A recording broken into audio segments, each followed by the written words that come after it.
श्री श्रीमद भक्ति सिद्धांत सरस्वती गोस्वामी श्री प्रभुपाद की जय। अनंत कोटि वैष्णव वृंद की जय। श्रीमद भगवद गीता यथारूप की जय। गौर प्रेमानंदे हरि हरि बोल।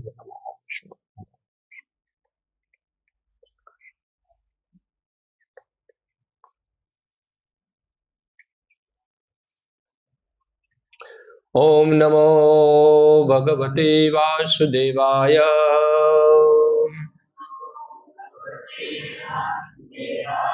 ओम नमो भगवते वासुदेवाय।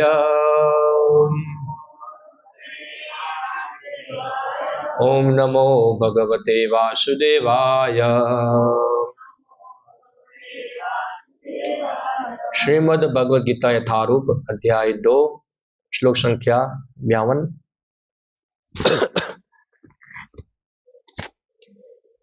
यदा ते मोह कलिलं बुद्धिः व्यतितरिष्यति तदा गन्तासि निर्वेदं श्रोतव्यस्य श्रुतस्य च। यदा ते मोह कलिलं बुद्धिर्व्यतितरिष्यति तदा गन्तासि निर्वेदं श्रोतव्यस्य श्रुतस्य च। यदा ते मोह कलिलं बुद्धिर्व्यतितरिष्यति तदा गन्तासि निर्वेदं श्रोतव्यस्य श्रुतस्य च। यदा ते मोह कलिलं बुद्धिर्व्यतितरिष्यति तदा गन्तासि निर्वेदं श्रोतव्यस्य श्रुतस्य च।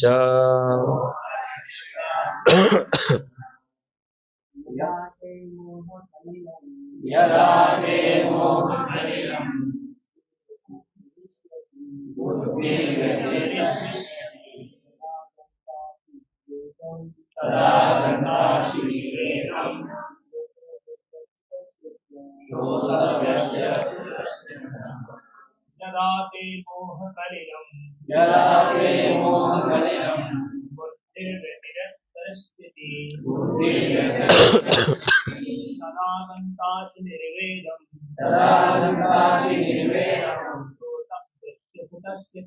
श्रोतव्यस्य श्रुतस्य च। यदा ते मोह कलिलं व्यतितरिष्यति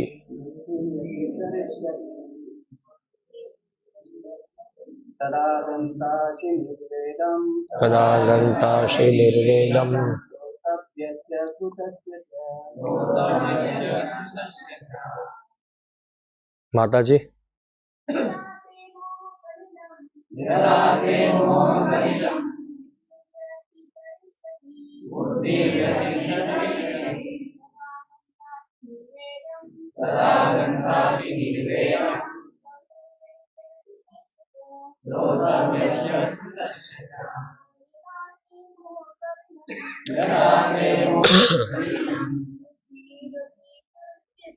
बुद्धिर्व्यतितरिष्यति तदा गन्तासि निर्वेदं श्रोतव्यस्य श्रुतस्य च। यदा ते मोह कलिलं बुद्धिर्व्यतितरिष्यति तदा गन्तासि निर्वेदं श्रोतव्यस्य श्रुतस्य च।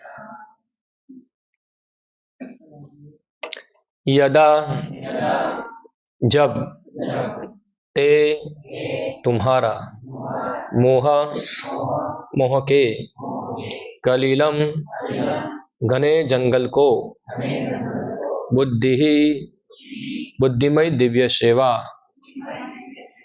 व्यतीतरिष्यति पार कर जाती है।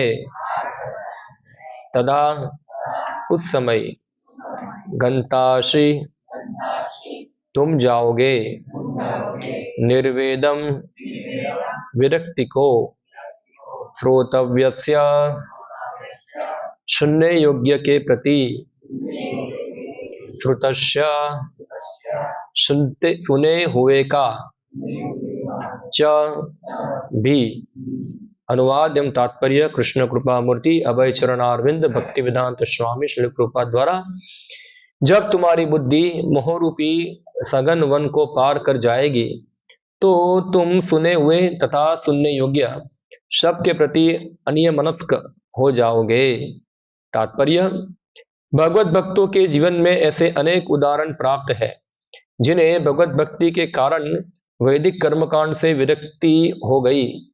जब मनुष्य श्री कृष्ण को तथा उनके साथ अपने संबंध को वास्तविक रूप में समझ लेता है तो वह सकाम कर्मों के अनुष्ठानों के प्रति पूर्णतया अन्यमनस्क हो जाता है, भले ही वह अनुभवी ब्राह्मण क्यों न हो। भक्त परंपरा के महान भक्त तथा आचार्य श्री माधवेंद्रपुरी का कहना है, संध्या वंदनम भद्रमस्तु भवतो भो स्नान तुभ्यम नमो भो देवा पितरश्च तर्पण विदो नाहं क्षम्यताम यत्र क्वपि निषद्य यादव कुलोत्तमस्य कंसद्विषः स्मारं स्मारं अद्यम हरामि तदलम मन्ये किमन्येन में। हे मेरी त्रिकाल प्रार्थनाओं तुम्हारी जय हो। हे स्नान तुम्हें प्रणाम है। हे देव पितृगण अब मैं आप लोगों के लिए तर्पण करने में असमर्थ हूँ। अब तो जान बैठा हूँ यादव कुल वंशी कृष्ण के हंता श्री कृष्ण का ही स्मरण करता हूँ और इस तरह मैं अपने पापमय बंधन से मुक्त हो सकता हूँ। मैं सोचता हूँ कि यही मेरे लिए पर्याप्त है। वैदिक रस्में तथा अनुष्ठान तथा त्रिकाल संध्या प्रातःकालीन स्नान पितृतर्पण आदि नवदीक्षितों के लिए अनिवार्य है, किंतु जब कोई पूर्णतया कृष्ण भावना भावित हो और कृष्ण की दिव्य प्रेमा भक्ति में लगा हो तो वह इन विधि विधानों के प्रति उदासीन हो जाता है, क्योंकि उसे पहले ही सिद्धि प्राप्त हो चुकी होती है। यदि कोई परमेश्वर कृष्ण की सेवा करके ज्ञान को प्राप्त होता हो तो उसे शास्त्रों में वर्णित विभिन्न प्रकार की तपस्याएं तथा यज्ञ करने की आवश्यकता नहीं रह जाती। इसी प्रकार जो यह नहीं समझता कि वेदों का उद्देश्य कृष्ण तक पहुंचना है और अपने आप को अनुष्ठान आदि में व्यस्त रखना है, वह केवल अपना समय नष्ट करता है। कृष्ण भावनामय व्यक्ति शब्द ब्रह्म की सीमा या वेदों तथा उपनिषदों की परिधि को भी लांघ जाते हैं। ओम ज्ञानतिमिरन्धस्य ज्ञानाञ्जनशलाकया चक्षुरुन्मिलितं येन तस्मै श्रीगुरुवे नमः। श्रीचैतन्यमनोभीष्टं स्थापितं येन भूतले स्वयं रूपः कदा मह्यं ददाति स्वपदान्तिकम्। वन्देऽहं श्रीगुरो श्रीयुतापदकमलं श्रीगुरुन् वैष्णवांश्च श्रीरूपं सागरजातं सहगण रघुनाथान्वितं त्वं सजीवं साद्वैतं सावधूतं परिजनसहितं कृष्णचैतन्यदेवं श्रीराधा कृष्णपादान् सहगण ललिता श्रीविशाखान्वितांश्च श्रीकृष्ण चैतन्य प्रभु नित्यानंद श्री अद्वैत गदाधर शिवासादि गौर भक्तवृंद। हरे कृष्ण कृष्ण कृष्ण हरे हरे हरे राम राम राम हरे हरे। हरे कृष्ण। तो ये दूसरा अध्याय चल रहा है और विषय जो है भगवान अर्जुन के साथ चर्चा कर रहे हैं। तो भगवान अर्जुन को दिव्य कर्म आध्यात्मिक कर्म क्या है और आध्यात्मिक कर्म कैसे प्राप्त किया जाए और किस प्रकार उस स्थल पर कार्य करते हुए व्यक्ति जो है सभी प्रकार के शुभ अशुभ कर्मों से मुक्त होकर परम धाम भगवत धाम को प्राप्त कर सकता है। तो ये चीज जो है भगवान कृष्ण अर्जुन को बता रहे हैं यहाँ। तो ये परम धाम है या तो दिव्य कर्म जो है जो हमको करना है, दिव्य कर्म यानी कि भक्ति युक्त कर्म, हाँ, कृष्ण भक्ति, बुद्धि योग, कृष्ण भक्ति, कृष्ण भावनामृत, ये अलग अलग शब्द एक ही चीज के लिए उपयोग होते हैं। तो कृष्ण भावनामृत में व्यक्ति जो है उसको आगे बढ़ना है, तो क्या चीज जो होती है वो कृष्ण भावनामृत को बाधित करती है, यानी कि कृष्ण भावनामृत को रोकती है। तो भगवान अर्जुन को उसके बारे में बता रहे हैं कि क्या चीज जब तक व्यक्ति की बुद्धि में होगी जिससे वो व्यक्ति कृष्ण भक्ति के अंदर आगे बढ़ पाएगा नहीं, और कैसे उससे निकलना है तो उसका पूरा वर्णन जो है भगवान ये पूरा सेक्शन के अंदर कर रहे हैं इधर। तो ये श्लोक के अंदर जो है भगवान बता रहे हैं अर्जुन को कि अर्जुन तुम्हारी बुद्धि जो है मोह रूपी सघन वन को पार कर जाएगी। तो ये थोड़ा एक उपमा के रूप में दिया है, उदाहरण, एक वन का उदाहरण दिया है। तो वन को बताया तुलना की गई है खास करके, हाँ, तो वैदिक कर्मकांड के साथ उसकी तुलना की गई है, कर्मकांड विभाग शास्त्रों का, उसके साथ उसकी तुलना की गई है। तो जब जैसे हम देखते हैं कि वन के अंदर आप होगे, खास कर घना वन होगा, हाँ, बहुत घना होता है, कई बार दिन भी होता है तो सूर्य का प्रकाश जो होता है वो अंदर आता नहीं, वो क्या कर प्रकाश को क्या करता है, ब्लॉक करता है। उसी प्रकार से जिनकी बुद्धि जो है अभी ये खास करके भौतिक आसक्तियों से बंधी हुई है, तो कृष्ण भावनामृत का दिव्य ज्ञान जो है वो व्यक्ति की चेतना में, हृदय के अंदर प्रवेश करता नहीं है, यानी कि कृष्ण भक्ति को ये चीज ब्लॉक करती है। हाँ, क्या है, तो वैदिक अनुष्ठानों के प्रति आसक्ति। तो हम देखते हैं कि शास्त्र में अलग अलग प्रकार के धर्म है।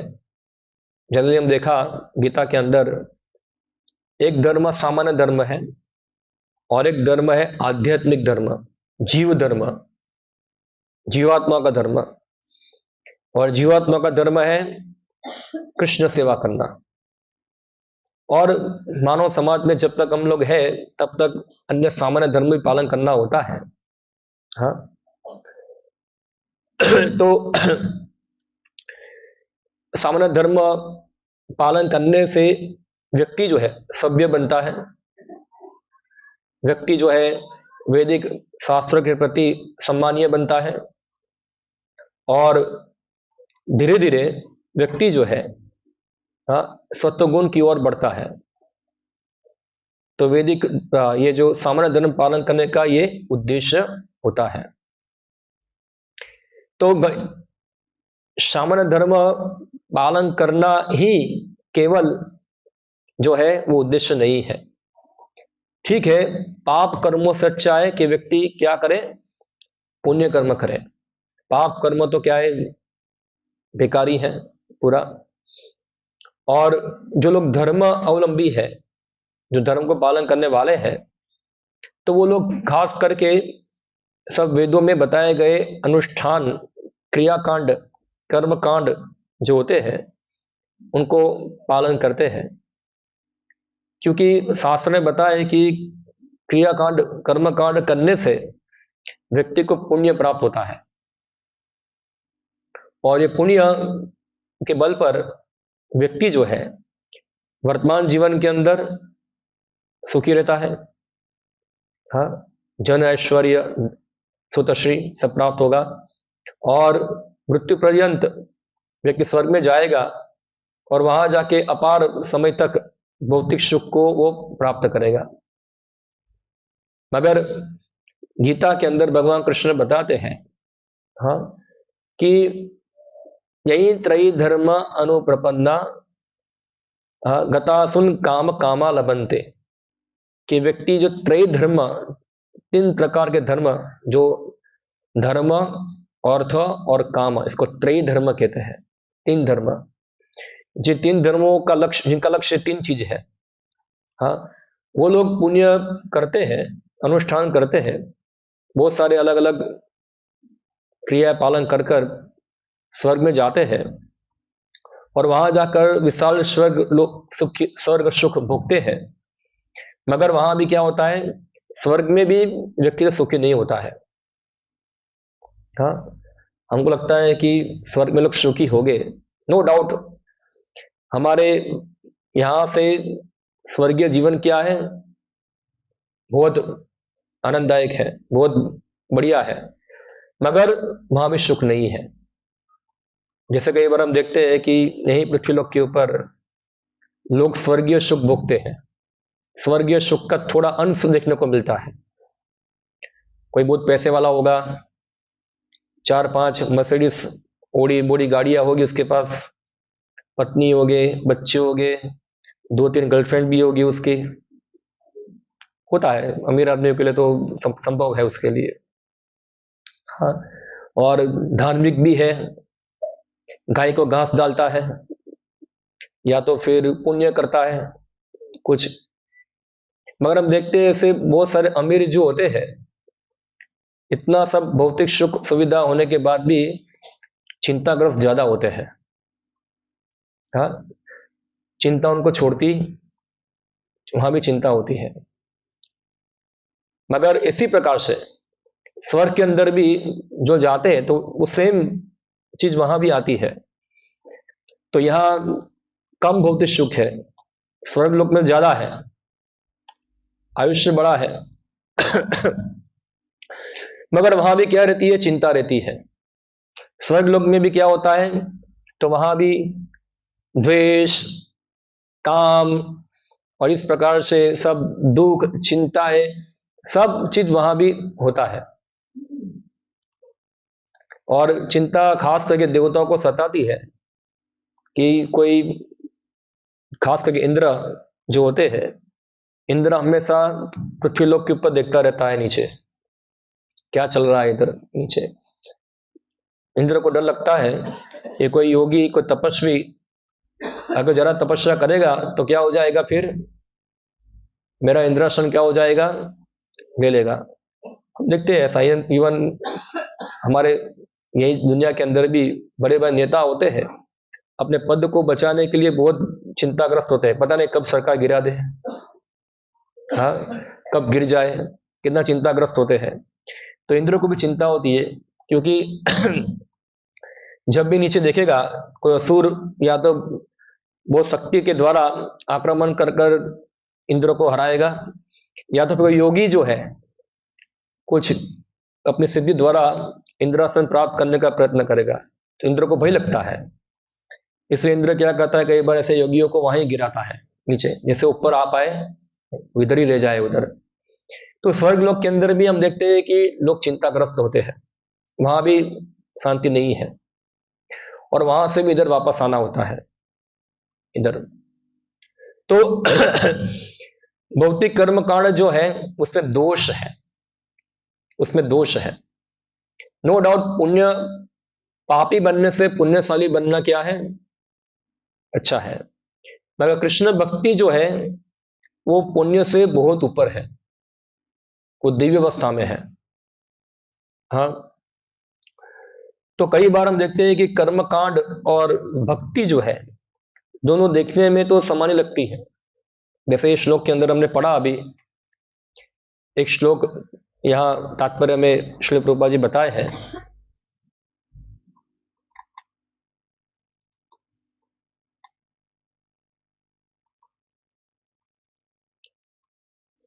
माधवेंद्र पुरी जो एक महान आचार्य हो गए, उनका एक उदाहरण देके वो एक श्लोक बताए तो माददपुरी बताते संध्या वंदनम भद्रमस्तु, वो बताते कभी मैं संध्या वंदन करूंगा नहीं।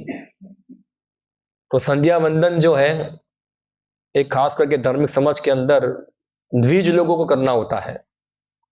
द्विज का अर्थ होता है जो लोग का 2 बार जन्म होता है उसको क्या कहते हैं?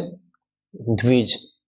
द्विज एक जन्म होता है माता पिता के द्वारा और दूसरा जन्म होता है गुरु और वेदों के द्वारा। जो वेद है वो माँ है और गुरु है वो पिता है। तो दोनों के द्वारा जब दीक्षित होता है एक व्यक्ति तो उसको कहते हैं द्विज, उसका नया जन्म हुआ, सेकंड जन्म हुआ, तो द्विज कहते हैं। जैसे पक्षी को भी क्या कहते हैं? द्विज। पक्षी का भी दो जन्म होता है। एक जन्म होता है माँ पक्षी का पेट से निकलता है अंडा, और फिर जब अंडा तोड़ता है तो क्या पक्षी पैदा होता है, तो 2 जन्म हुआ। उसी प्रकार दांत को भी द्विज बोलते हैं, पहले दांत टूट जाते हैं फिर नया दांत आता है, द्विज। पर यहाँ द्विज का मतलब होता है जिनके 2 जन्म होते हैं। खास करके वैदिक समाज के अंदर ब्राह्मण, क्षत्रिय और वैश्य, इनको द्विज जातियां कहते हैं, क्योंकि उनके अंदर ये द्विज के संस्कार पालन होते हैं, उपनयन संस्कार पालन होता है। तो खास कर द्विज लोगों के लिए एक नियम है, और नियम क्या है? संध्या वंदनम। उनको क्या करना होता है? संध्या। संध्या यानी कि जंक्शन। जब रात से दिन होता है तो उसको क्या कहते हैं? बीच का समय को संध्या। और शाम को जब शाम से रात होती है तब एक संध्या होती है। और बीच में संध्या नहीं बोलते, उसको मध्याह्न बोलते हैं। जब रात को दोपहर को 12 बजे सूरज ऊपर होता है तो उसको मध्याह्न बोलते हैं, मगर सामान्य रूप से संध्या बोलते हैं। त्रिसंध्या, त्रिकाल संध्या सुना होगा आप लोगों ने। तो संध्या वंदन एक खास करके वैदिक समाज के अंदर एक अनुष्ठान होता है जो सभी द्विज जातियों को पालन करना होता है। तो संध्या वंदन कोई 5-10 मिनट का काम नहीं है, कम से कम उसमें 1 घंटा इसका समय लगता है। सबसे पहले उसको स्नान करना होता है, हाँ, और स्नान भी ऐसा नहीं कि 1 बाल्टी लिया नहा लिया, वो स्नान करने की प्रोसेस है पूरी। हाँ, कितने सारे मंत्र उच्चारण करने होते हैं, और फिर स्वच्छ कपड़ा धारण करना है, कोई पूजा करना है, साथ में गायत्री जप करना होता है। तो ये सब वो डिटेल में पालन करना होता है।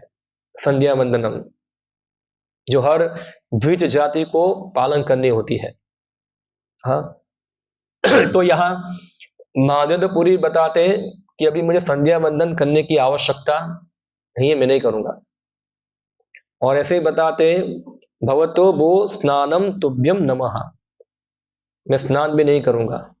तो स्नान करना भी क्या है? एक जो वैदिक धार्मिक लोग हैं तो सभ्य लोगों के लिए स्नान करना भी एक धर्म है। तो सुबह सुबह उठ के सब लोग क्या करते हैं? स्नान करते हैं।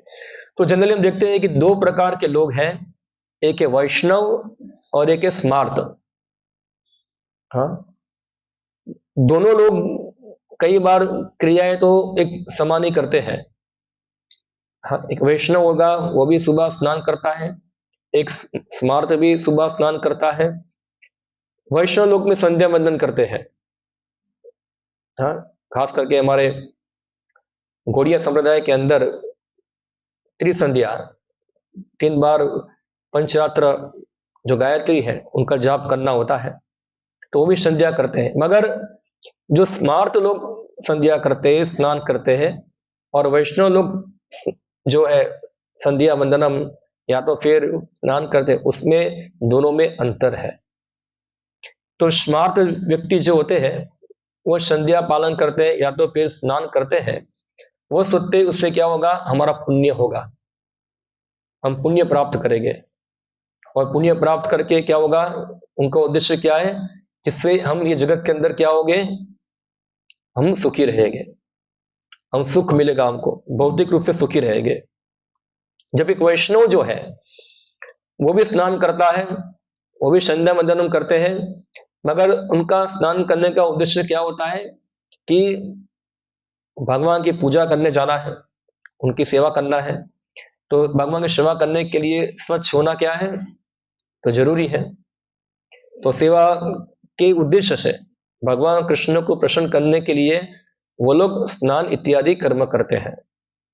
तो दोनों की क्रियाएं तो समान ही दिखती है, हाँ, दोनों समान क्रियाएं हैं। तो खाली स्नान करने से कोई व्यक्ति जो है वो आध्यात्मिक प्रगति करता नहीं है। जैसे हम देखेंगे कि स्मार्त लोग जो होते हैं स्नान करते हैं, एक धर्म है। तो स्नान करने से शरीर की शुद्धि होती है, मगर मन की शुद्धि तो स्नान करने से होती नहीं है। हाँ, तो मुख्य शुद्धि जो है वो मन की शुद्धि है।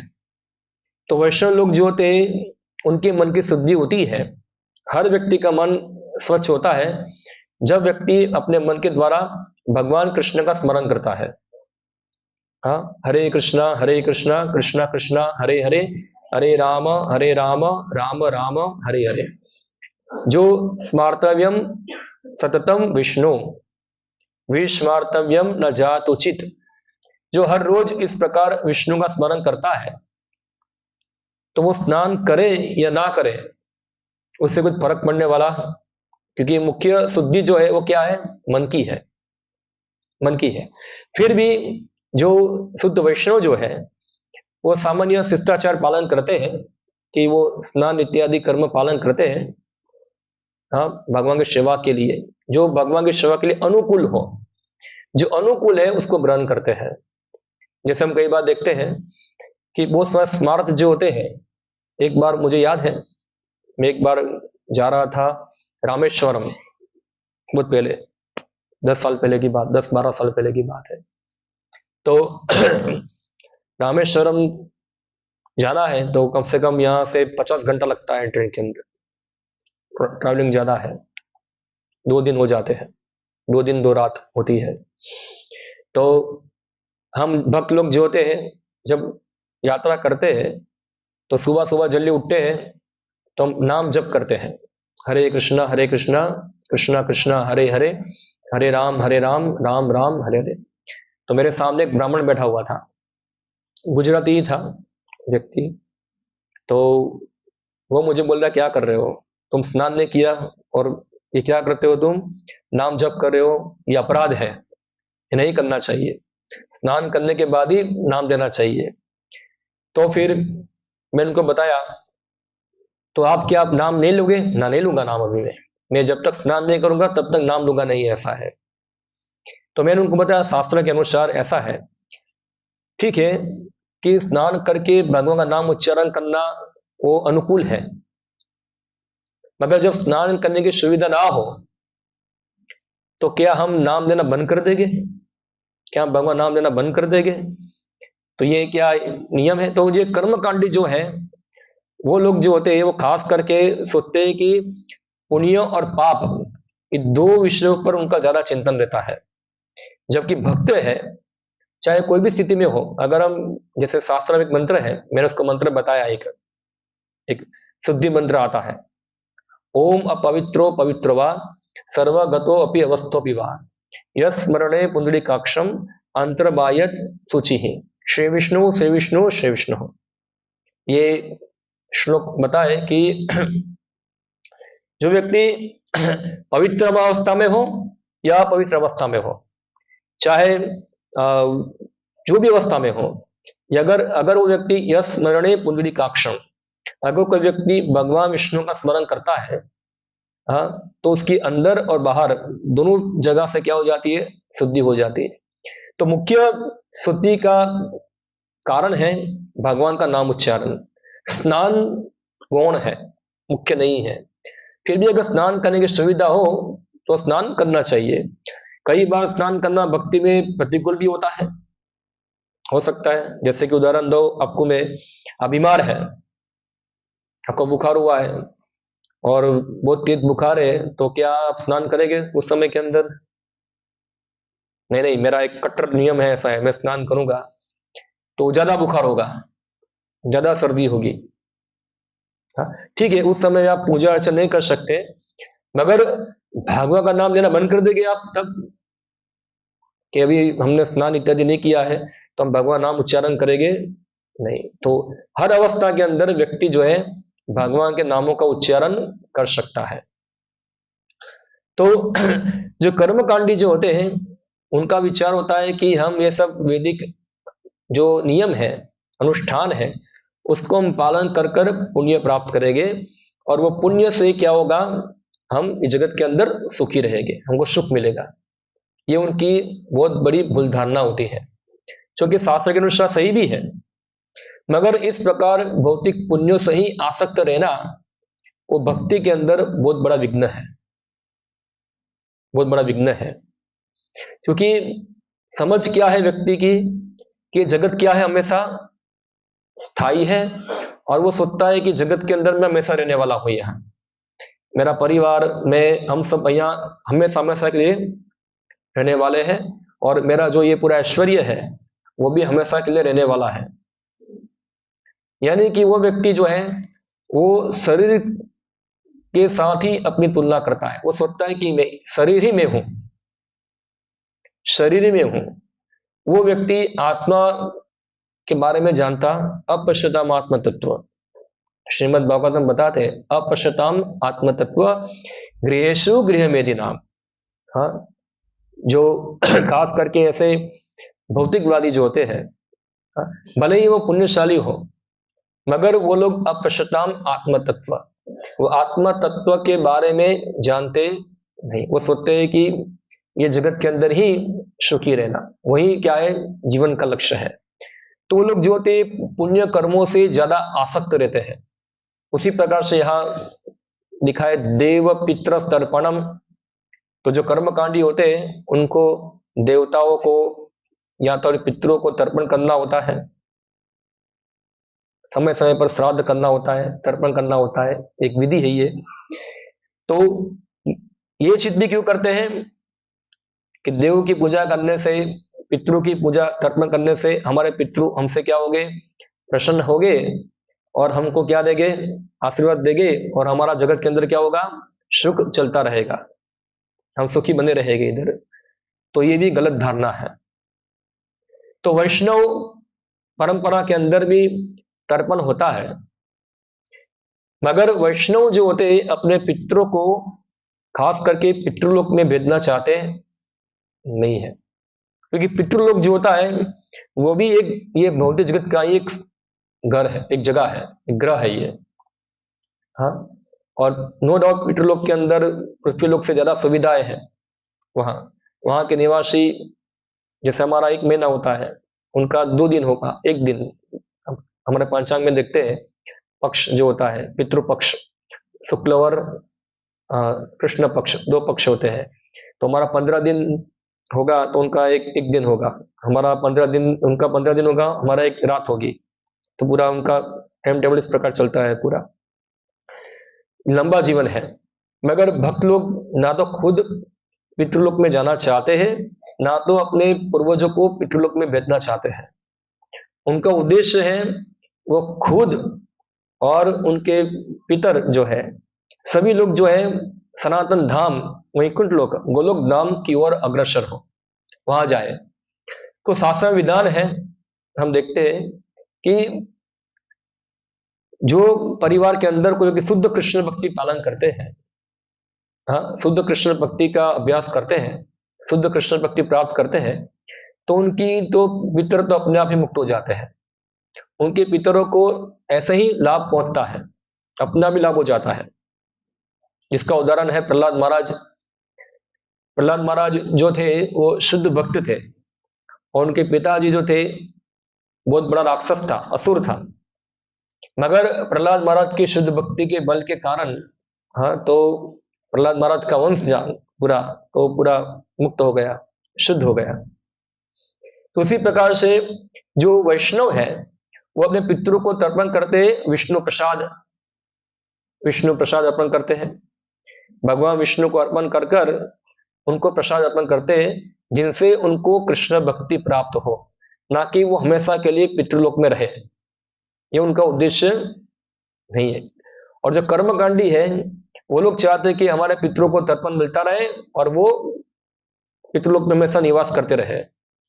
इसलिए हम देखते हैं कई बार तर्पण करने के लिए चाहिए पुत्र। कौन चाहिए? पुत्र। तो पितृ वो दुखी होते हैं जिनका कोई पुत्र नहीं होता है। हाँ, क्योंकि पितरों को तर्पण करने वाला कोई रहेगा नहीं, तो उससे क्या ऊपर के पितृ भूखे मरेंगे, यानी कि उनका खाना जो है उनको पुण्य प्राप्त नहीं होगा वहां, जिससे उनको पितृलोक से यहाँ आना पड़ेगा वापस। इसलिए वो क्या करते हैं, अपने जनरेशन को बोला पुत्र पैदा करते रहो, हर जनरेशन पैदा करते रहे पुत्र, और जो पुत्र पैदा करता रहे तर्पण करता रहे और हम लोग ऊपर सुखी बने रहे इधर। पर वो संभव नहीं है। हाँ, क्षीणे पुण्य मर्तलोक विशंति, क्षीण हो जाने पर व्यक्ति वापस इस जगत के अंदर आता है इधर। तो वास्तव में कृष्ण भक्ति के द्वारा, शुद्ध कृष्ण भक्ति के द्वारा व्यक्ति जो है अपने हजारों पितरों को उद्धार कर सकता है। हाँ? ना जाने ये जन्म के अंदर भी, उससे पहले के जन्मों के अंदर भी, जहां जहां जो जो व्यक्ति के साथ में संबंध था, वो सभी व्यक्तियों का उद्धार हो सकता है केवल कृष्ण भक्ति के द्वारा। तो इसलिए महादेवपुरी बताते हैं कि मुझे ये सब करने की आवश्यकता नहीं है। क्यों? क्षमा कीजिए मुझे। हाँ, क्यों? कि जब से मैं यादव कुलवंशी कंस के हर्ता श्री कृष्ण का स्मरण करता हूं, तो उसका स्मरण करके ही मैं सब प्रकार के पाप बंधन से मुक्त हो जाता हूं। और मुझे लगता है कि यही मेरे लिए क्या है, पर्याप्त है, यही मेरे लिए सही है, और ज्यादा करने की आवश्यकता नहीं है। तो एक कर्म कांड और भक्ति में अंतर यही है कि कर्म कांड में उद्देश्य होता है व्यक्ति को पुण्य प्राप्त करना, और भक्ति में उद्देश्य होता है भगवान कृष्ण को संतुष्ट करना। दो में बहुत बड़ा अंतर है, बहुत बड़ा अंतर है। नो डाउट, पापी बनने से अच्छा है पुण्यशाली बनना। हाँ, पापी से बनना, पुण्यशाली बनना अच्छा है, मगर कृष्ण भक्ति जो है इस पाप और पुण्य से बहुत बहुत बहुत बहुत बहुत ऊपर है, बहुत ऊपर है।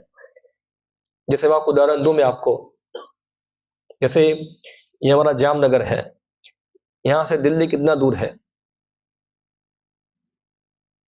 1000 किलोमीटर कितना होगा? 1200 किलोमीटर होगा। 1200 किलोमीटर दिल्ली दूर है यहां से। और यहां से न्यूयॉर्क कितना दूर है? 3000 4000 नहीं, ज्यादा होगा, 12000 किलोमीटर, 12,000 किलोमीटर क्या यहां से न्यूयॉर्क है। तो जामनगर से दिल्ली 1200 है, और जामनगर से न्यूयॉर्क कितना है? 12000 है। मगर न्यूयॉर्क की दृष्टि में चाहे जामनगर हो या दिल्ली हो, कुछ फर्क पड़ता है उसको कितना दूर है वो? चाहे न्यूयॉर्क से फ्लाइट जामनगर आए या न्यूयॉर्क से फ्लाइट दिल्ली जाए, किराया कितना लगेगा आपको? तो ज्यादा फर्क पड़ने वाला नहीं। जामनगर दिल्ली जाने में आपको किराया देना पड़ेगा आपको ज्यादा। तो इस संप्रेक्ष में हम देखेंगे तो न्यूयॉर्क की दृष्टि में तो जामनगर हो या दिल्ली हो, दोनों ही क्या है, समान ही है, कोई ज्यादा फर्क नहीं है। तो उसी प्रकार से कृष्ण भक्ति के संदर्भ में चाहे पाप कर्म हो चाहे पुण्य कर्म हो, दोनों में कोई ज्यादा फर्क नहीं, क्योंकि पापी है। तो कई बार पाप और पुण्य में समानता भी है और भेद भी है। क्या है समानता पाप पुण्य में? जो पापी व्यक्ति हो या पुण्यशाली व्यक्ति हो, दोनों में समानता यह है कि दोनों का लक्ष्य एक ही है, क्या है? भौतिक इंद्रिय तृप्ति करना। दोनों में समानता ही ये है। और भेद ये है कि जो पापी है वो सब वैदिक अनुष्ठान को नकार कर, शोषण कर कर गलत प्रकार से अपनी इंद्रियों को तुष्ट करता है, और जो पुण्यशाली है तो धार्मिक नियमों को पालन करके अपने इंद्रियों को तुष्ट करता है। तो ये भेद है। मगर कृष्ण भक्ति जो है ये दोनों से बहुत ऊपर है, बहुत ऊपर है। कृष्ण भक्ति में पाप और पुण्य का विचार होता नहीं है। कृष्ण भक्ति में विचार होता है कैसे हम भगवान कृष्ण को संतुष्ट करें। अगर कृष्ण भक्ति के अंदर पुण्य भी विघ्न होता है तो पुण्य को छोड़ना चाहिए, और कृष्ण भक्ति के अंदर अगर पाप भी विघ्न होता है तो पाप को भी छोड़ना चाहिए। क्योंकि मुख्य उद्देश्य है हमारा भगवान कृष्ण को संतुष्ट करना, ये मुख्य उद्देश्य है। हाँ, ना कि पुण्यशाली बनना या तो पापी बनना, ये हमारा उद्देश्य है नहीं। जैसे उदाहरण मैं आपको दूं तो महाभारत में एक घटना आती है, तब लास्ट टाइम मैंने सुनाया था, आपको शायद याद होगा कि युधिष्ठिर महाराज जो थे वो एक पुण्यशाली व्यक्ति थे। उनका रथ जमीन से ऊपर चलता था, मगर अश्वत्थामा को मारने के लिए भगवान कृष्ण ने बोला कि तुम बोलो अश्वत्थामा हत, द्रोणाचार्य के पास जाके बोलो। द्रोणाचार्य जो है वो कोई भी जाके उनको बताएगा, उनकी बात पर विश्वास करेंगे। भीम बोला मैं जाके बोल के आता हूं। भगवान कृष्ण बोले नहीं, तुम्हारे पर बात पे कोई विश्वास नहीं करेगा, जिनकी बात पर विश्वास करे उसको ही भेजो। और विश्वास कर सके ऐसा व्यक्ति कौन था? युधिष्ठिर महाराज थे। हाँ, क्योंकि युधिष्ठिर महाराज अपने जीवन में कभी भी झूठ बोले नहीं थे, धर्म को पालन करने वाले थे, सत्यवादी थे। हाँ, सत्य पर चलने वाले थे।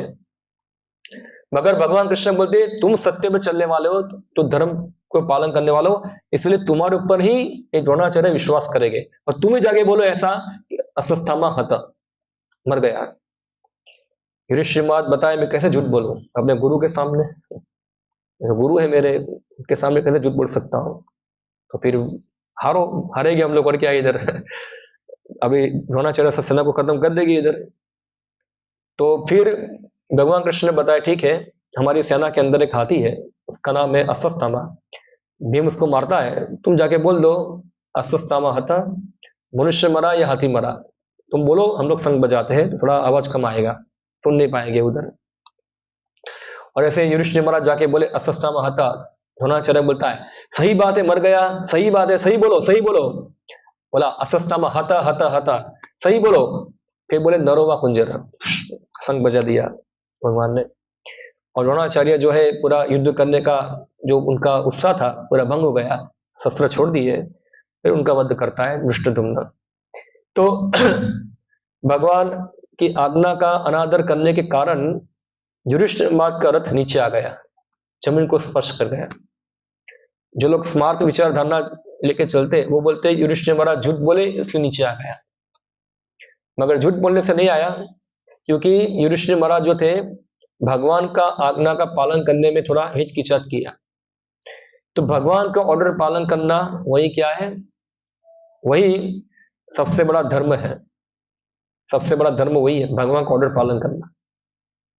और तो कृष्ण भक्ति में जो है व्यक्ति जो है अपने पुण्य के बल पर खुद पुण्यशाली बनकर इस जगत के अंदर सुखी होने का उसका उद्देश्य होता नहीं है, उसका उद्देश्य है भगवान को प्रसन्न करना। और भगवान को प्रसन्न करने के लिए उसके जीवन के अंदर चाहे सुख आए या दुख आए, वो उसके लिए उसकी परवाह करता नहीं है, वो उसके लिए महत्वपूर्ण नहीं है। क्योंकि हम सुख में सुखी होते हैं तो हम सोचते हैं वो मुझे कितना आनंद मिल रहा, कितना मैं भगवान की कितनी कृपा है मेरे ऊपर, देखो कितना सुख मिल रहा है मुझे। और जब हमको दुख मिलता है, ओ भगवान की कितनी कृपा नहीं है कि हमको दुख मिलता है, वो भगवान बहुत क्रूर है, बहुत कठोर है कि बहुत हमको दुख देते हैं, इतना भक्ति करने के बाद भी दुख देते हैं, सब भगवान बेकार है।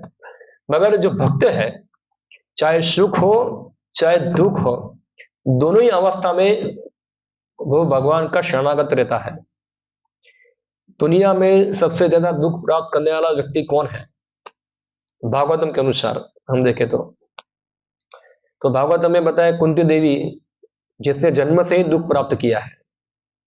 हाँ, जन्म से ही दुख प्राप्त किया है, चाहे जन्म हो, शादी से पहले, शादी के बाद, उनके पति मर गया, 5 बच्चे को पालना, और उधर धृतराष्ट्र द्वारा षड्यंत्र उनको मारने का प्रयत्न करना, द्रौपदी का अपमान करना, उनका राज्य छीन लेना, जुआ के अंदर हराना, कितना कष्ट कितना दुख जो है कुंती को प्राप्त हुआ। मगर कुंती जो है फिर भी भगवान को प्रार्थना करती है, कुंती बुद्धिशाली है। हाँ, वो बताए ऐसा कि भगवान हमको दुख दो, हमको क्या करो, अब दुख प्रदान करो। कि दुख में क्या होता है कि हम लोग थोड़ा सतर्क हो जाते हैं, हम ये जगत के चित्र को देख पाते हैं, क्या है सही जगत, क्या है ये। तो उससे क्या होता है कि हम आपका स्मरण तीव्रता से करते हैं, हमारे अंदर आपके स्मरण करने की तीव्रता आ जाती है, कृष्णा कृष्णा थोड़ा तीव्र होता है। तो ऐसी तीव्रता से आपका स्मरण करने से फल क्या होगा कि हमको ये दूसरा जन्म देखना नहीं पड़ेगा। हाँ, पुनर्भव दर्शनम, हमको ये बार बार दूसरा जन्म देखने को मिलेगा नहीं। तो ये सुख हो या दुख हो, ये संसार का नियम है, ये द्वंद्व है। और ये सुख और दुख हम लोग हमारे परिप्रेक्ष्य में देखते हैं, हमको सुख और दुख भगवान के परिप्रेक्ष्य में देखना चाहिए।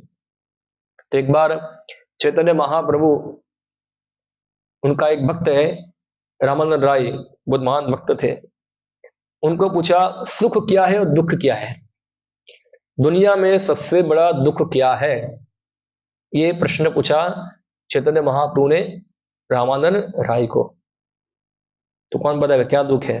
घर लूट जाना, नौकरी चला जाना, क्या है?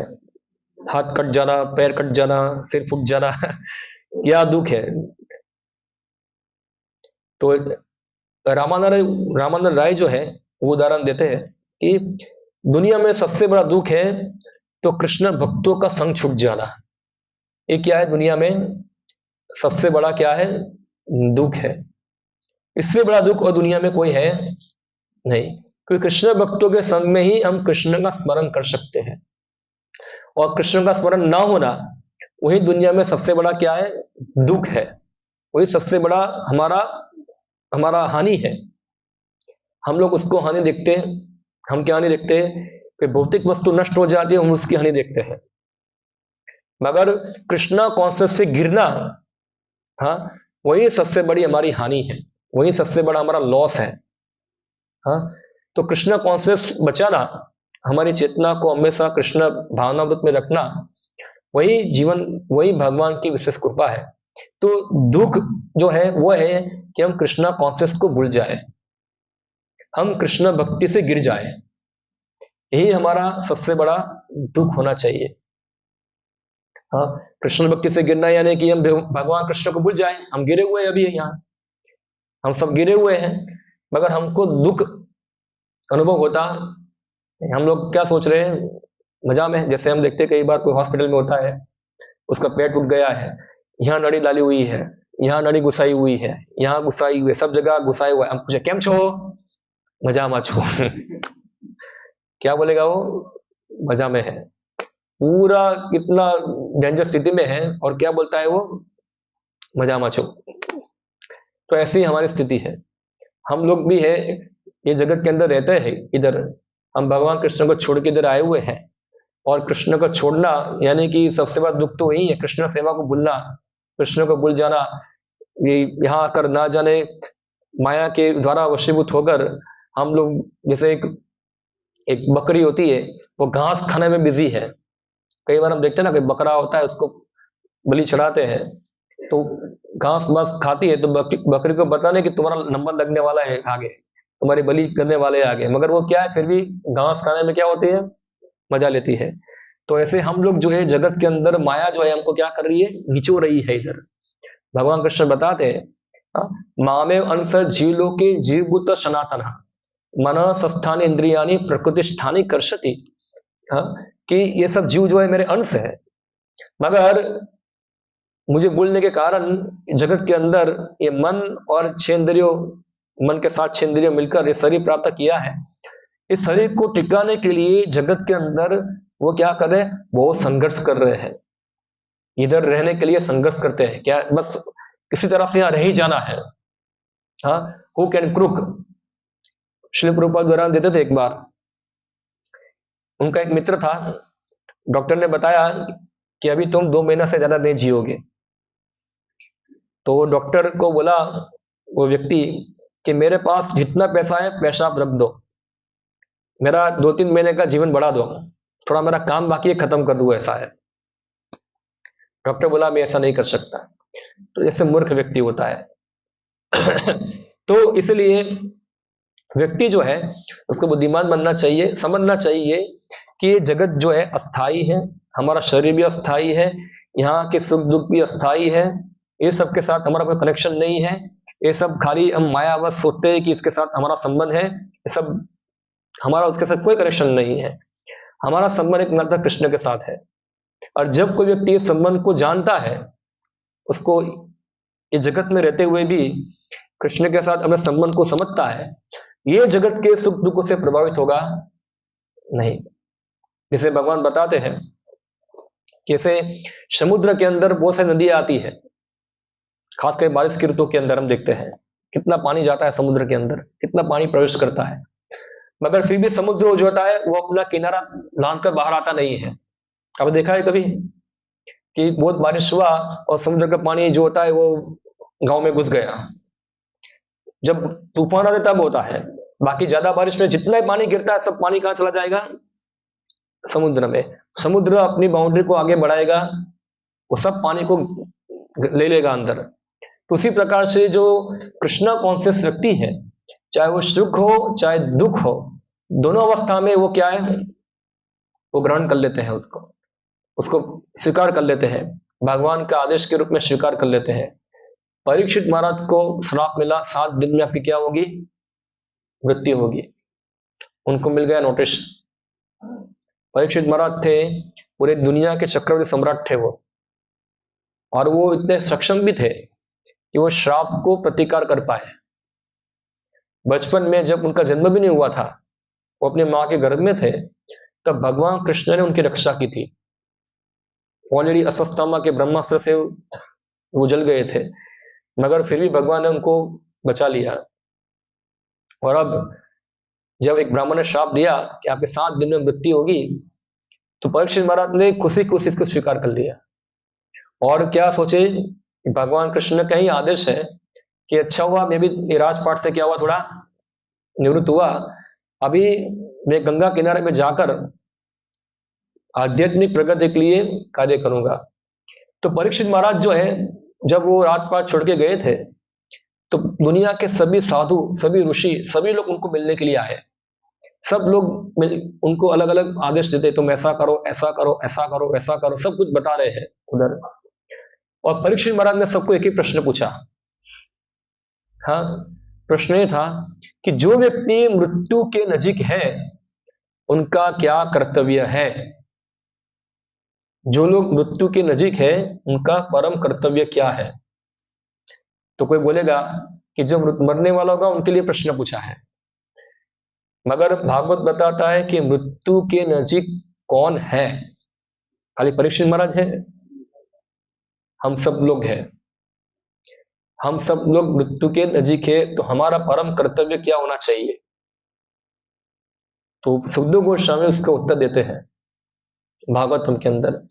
वो व्यक्ति को चाहिए कि वो नित्य क्या करे, भगवान के गुणगान सुने, कृष्ण कथा सुने, भगवान का नाम ले, भगवान कृष्ण की सेवा में लगे, इस प्रकार भगवान का चिंतन करे।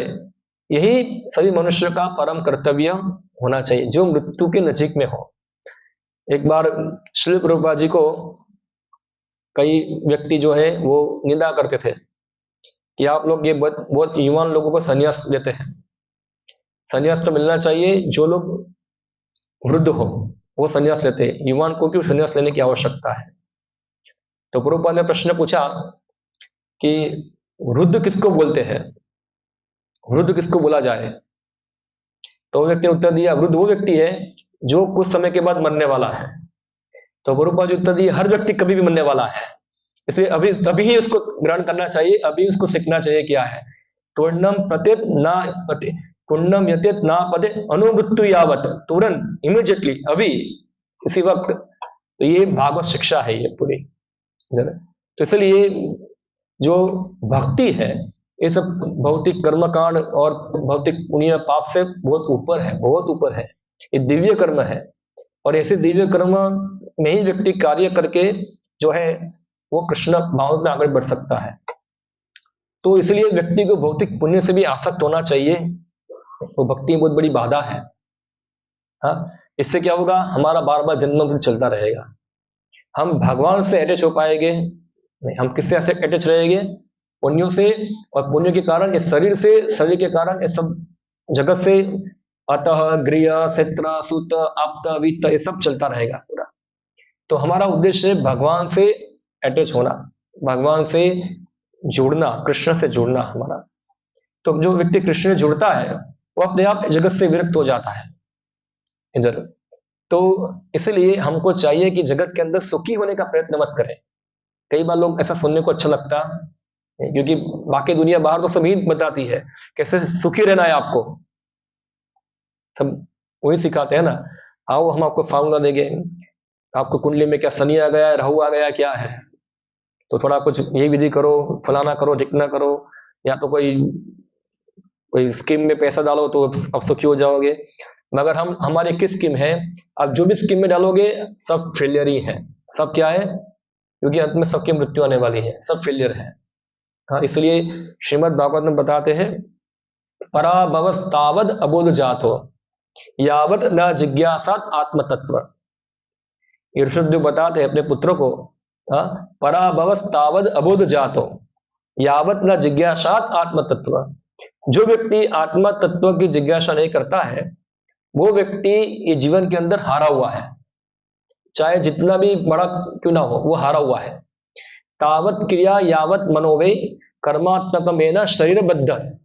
जब तक वो व्यक्ति सकाम कर्म में रहेगा तब तक उसका मन जो है सकाम कर्मों द्वारा रंगा रहेगा, और मन जब तक सकाम कर्मों में रहेगा तब तक क्या होगा, उसको बार बार अलग अलग प्रकार के शरीर प्राप्त होते रहेंगे, क्योंकि ये मन ही जो है अलग अलग प्रकार के शरीर बनाता है हमारा। जैसे हम रात को इस शरीर को भूल जाते हैं तो मन के अंदर बहुत सारे शरीर पैदा होते हैं, हर रोज नए नए शरीर पैदा होते हैं रात को। अब देखोगे ये शरीर वो शरीर, तो मन तो अलग अलग प्रकार का शरीर बनाता ही है, क्योंकि मन जो है जब तक सकाम कर्मों में लगा हुआ है तो अपनी सकाम इच्छाओं को भुगतने के लिए वो अलग अलग शरीर ग्रहण करता रहेगा। इसीलिए मुख्य चीज है क्या है, मन को भगवान के शरण में लगाना। तो ऐसा शरीर प्राप्त हो जो आध्यात्मिक शरीर हो, जिसमें जन्म मृत्यु जरा व्याधि ये सब कुछ चीज नहीं है। तो ये सब के ऊपर हमको विश्वास होना चाहिए। ये गीता है, ये कोई चाचा चौधरी की पुस्तक नहीं है, खाली बस टाइम पास करने के लिए हम पढ़ते हैं, थोड़ा मेंटल मनोरंजन के लिए हम पढ़ते हैं कि थोड़ा चलो अच्छा है कुछ ज्ञान मिल जाए थोड़ा। ये वास्तविकता हमको दिखाती है, ये रियलिटी है पूरी, और हमको पूरा विश्वास होना चाहिए इसके ऊपर। हाँ, अगर विश्वास नहीं है, भगवान बताए गीता के अंदर अज्ञ अश्रद्धा दानस्य संशयात्मा विनश्यति नायम न परम लोकम न गति संशयात्मना। जो अज्ञ यानी कि जो अज्ञानी है, यज्ञ अश्रद्धा दानस्य, या तो जिनको भगवान के ये वाक्यों में श्रद्धा नहीं है, विश्वास नहीं है, अश्रद्धा दान संशयात्मा विनश्यति, या तो जो बताता है कि ये तो ऐसा बोलते मगर ऐसा है नहीं, संशय करता है, तो भगवान बताते विनश्यति, उनका नाश होता है ये जीवन में भी और अगले जीवन में भी। इन लोगों का कभी भी उद्धार कभी हो सकता ना गति संशयात्मना, क्योंकि उनको जो भगवान सही चीज बता रहे हैं उन पे उनको डाउट है। तो अगर आप भगवान से डायरेक्टली नहीं सुनेंगे सही चीज, तो आपको सही चीज कौन बताएगा, आप किसकी बात मानोगे। तो ज्यादातर लोग होते हैं वो क्या करते हैं, अपने मन की बात मानते हैं, जो मन कहता है वही मानते हैं। तो क्या हमारा मन भगवान से बड़ा है? मगर हम इतने मिथ्या अहंकारी है, क्या सोचते हैं हम, मेरे में ज्यादा बुद्धि है, मैं ज्यादा समझता हूं क्या है, तो मेरा जो मन कहेगा वो तो मैं ही करूंगा। तो फिर क्या होगा, मन तो मनोरथ है, तो हमको अलग अलग योनि में भटकाता रहेगा, इधर इधर अभी तक भटकाया है और भटकाता रहेगा हमको। इसलिए हमको ये गीता जो है उसके इंस्ट्रक्शन जो है, उनके शिक्षाएं हैं, उस पर श्रद्धा होनी चाहिए, विश्वास होना चाहिए। जो भगवान बताते हैं वो क्लियर कट सत्य है, उसमें कोई भी डाउट नहीं है, कोई इसमें कोई भी त्रुटि नहीं है, सब कुछ परिपूर्ण है। और हम भगवान कृष्ण को प्रार्थना कर कर ये ज्ञान को समझकर हमारे जीवन को उद्धार कर सकते हैं। ये भगवान कृष्ण की कृपा है। देखो अर्जुन की स्थिति भी ऐसी हो गई थी, वो भी गिर गया था पूरा, डिप्रेशन में आ गया था, कितना गिरा हुआ था, वो सोच नहीं पा रहा क्या करूं मैं, वो रो रहा था। मगर भगवान कृष्ण की कृपा से अर्जुन जो था, भगवान कृष्ण को गीता सुनाया और अर्जुन खड़ा हो गया। नष्ट मोह श्रुति लब्ध्वा तत्प्रसादाद मयच्युता गतो संदेह स्थितोस्मिन् करिष्ये वचनम त्वम्। भगवान आप जो बताते हैं मैं करने को तैयार हूं, क्योंकि मेरा सब मोह नष्ट हो चुका है। हाँ, अभी मेरी स्मृति वापस आ गई है और मैं आपकी आज्ञा के अनुसार युद्ध करने को तैयार हूं। तो ये गीता के अनुसार हमारी आध्यात्मिक चेतना की उन्नति होती है, हम सही सत्यता में आते हैं। ये सब जो काल हमारा जो माया मोहित जगत है उससे परे होते हैं। तो यही गीता का उद्देश्य है, हमको इसलिए इसको पढ़ना चाहिए, जानना चाहिए। कई बार लोग बोलते हैं गीता पढ़ेंगे तो बाबा बन जाएंगे। हाँ, बाबा बन जाएंगे तो बाबा अंदर से बनो, बाहर से आपका काम करते रहो। क्या करो? अंदर से बाबा बनो, बाहर से अपना काम करते रहो। तो अर्जुन भी अंदर से बाबा था बाहर से वो युद्ध कर रहा था। मामनुस्मरण युद्ध च। ओके, तो यहां मैं समाप्त करता हूं। हरे कृष्णा। किसी को कोई प्रश्न हो विषय के ऊपर, कोई शंका हो तो पूछ सकते हैं।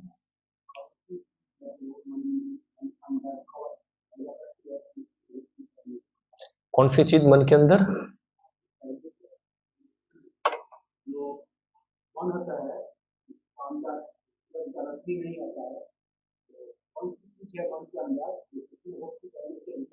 ओके उनका प्रश्न है कौन सी चीज है मन के अंदर जो कृष्ण भक्ति को करने से रोकती है। तो मन के अंदर पड़ा है बहुत सारा कचरा जो हमने पकड़ के रखा है। वो कचरा है मगर उसको क्या मानते हैं हम लोग? सोना सोना की तरह रखा है। कचरा यानी कि भौतिक आसक्ति है हमारी। इस जगत के अंदर हम मन पूरा प्लान करता है कैसे मैं सुखी हो जाऊं, क्या प्राप्त करूं, क्या प्राप्त नहीं करूं। पूरा 24 घंटे क्या सोचता है वो? किसका प्लान करता है वो?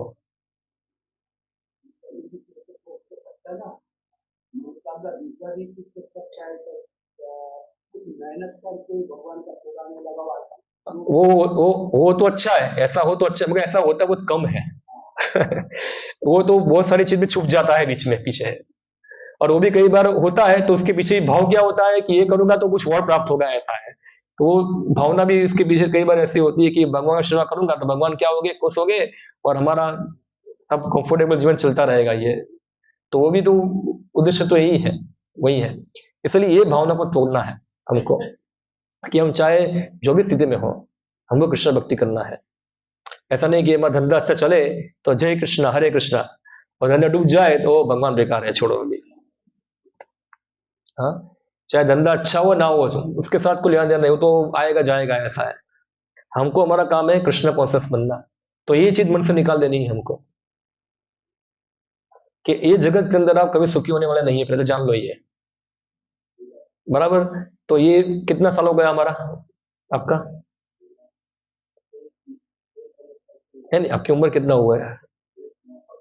42 हो गया आपका उम्र। बराबर। तो 42 उम्र तक प्रयास करके देख लिया, सुखी हुए कुछ कि बाकी है कुछ अभी? तो अभी कितना बाकी रहा? कितना सुखी होने कितना प्रयास करोगे आप? तो अभी वो भी चला जाएगा, ऐसा है। हाँ, तो कभी संतुष्टि होती नहीं है। आप 60 साल के बूढ़े को पूछोगे ना, वही बोला मैं अभी प्रयास करना है, अभी तो टाइम नहीं मेरा, ऐसा है। इसलिए वो कभी नहीं होने वाला है। जो करना है अभी ही करना है, अभी, ऐसा है। तो इसलिए सबसे पहले ये सोचना है कि हम इस जगत के अंदर कभी हम भौतिक तरीके से सुखी नहीं हो पाएंगे। जो स्थिति में है उस स्थिति में कृष्ण भक्ति करना है, और भगवान की कृपा होगी तो अगर दुख आ रहा है तो वो हमारे कर्म फल काट रहा है, वो अच्छा है, खत्म हो रहा है धीरे धीरे। बहुत ज्यादा आने वाले थे, कम हो रहे हैं। और सुख आ रहा है तो भी कट रहे हैं धीरे धीरे। वो दोनों स्थिति में हरे कृष्णा करो, ठीक है? सुखे दुखे हरे कृष्णा करो। भक्ति ठाकुर बताते हैं क्या, संपदे विपदे जीवन मरण हरे कृष्णा करते रहो, ठीक है? हरे कृष्णा। और कोई प्रश्न किसी का? ओके, अनाउंसमेंट कोई है?